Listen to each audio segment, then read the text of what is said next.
Good evening, everyone, and welcome back to our channel. I am Twinkle Quatra from IME Law College and currently a legal intern at Lexis and Company. And the topic that I am going to start today is certified copy of your property papers. So it is said that property papers are really very important, and it is important than the property, so you should always take care of them. But sometimes it happens that it got misplaced by ourselves or by our family members, or in case from bank or financial institute, if we give our property papers to the bank or financial institute in respect to get the loan. So these are some conditions where your property papers can get misplaced, right? So what can you do, or what are the remedies that can be taken by you to get them back? So I will tell you this in this video. And the most important question arises is that if there are no property papers, so then the title deed will remain in your name or not. So the answer will be yes. The title deed will be remain in your name, and you will be the ultimate owner of your property, right? So if your property papers get misplaced, then the first step that should be taken by you is that you have to complain to the police station, and you have to tell them that what are the papers that got misplaced and where, the area where that paper got misplaced. So it can be done physically, or you can do this online. But if the online option is not available, you have to go physically to the police station and tell them about the papers that got misplaced and what was the area. Or you can prefer that area only. You can go to that police station where the papers got misplaced, right? So when you will do that, and if the papers got misplaced by bank or any financial institute, then that bank or financial institute will file the report in the police station on their behalf.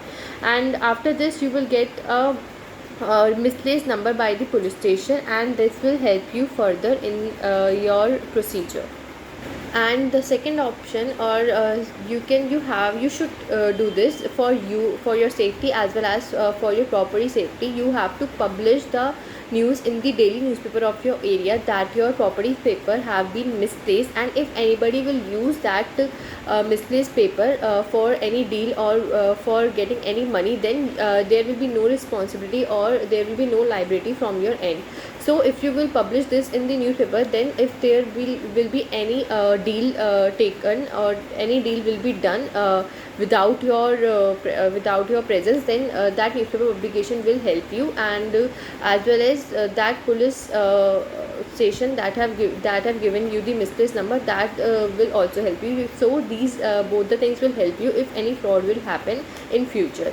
So lastly, you have to go to the sub registrar office to get the certified copy of your property paper. And for that, you should prefer the area where the property is situated. Only that you should prefer only that area, and you have to go to that sub registrar office for the certified paper. And by filing the application, you can get the certified copy of your documents within 2 to 3 days. And before filing the application, you should also take care that in the column where it is asked that why do you need the certified copy, you should mention that the original documents have been misplaced by you and the reason for the same. And by this you will get the papers. And one more thing is that if the application will ask you that some important question about your property, but if you don't know about the answers, then you don't need to panic. You just only remember that in which year your property was purchased. That will also work. And then also you will get the papers, and this certified copy will have the value equal to the original papers, and this will help you, and will also work as the evidence in the court if necessary. So that's it for this video, and I hope you found this information valuable. And tell me in the comment section if you have any doubt, and keep liking, keep sharing, and subscribe to our channel.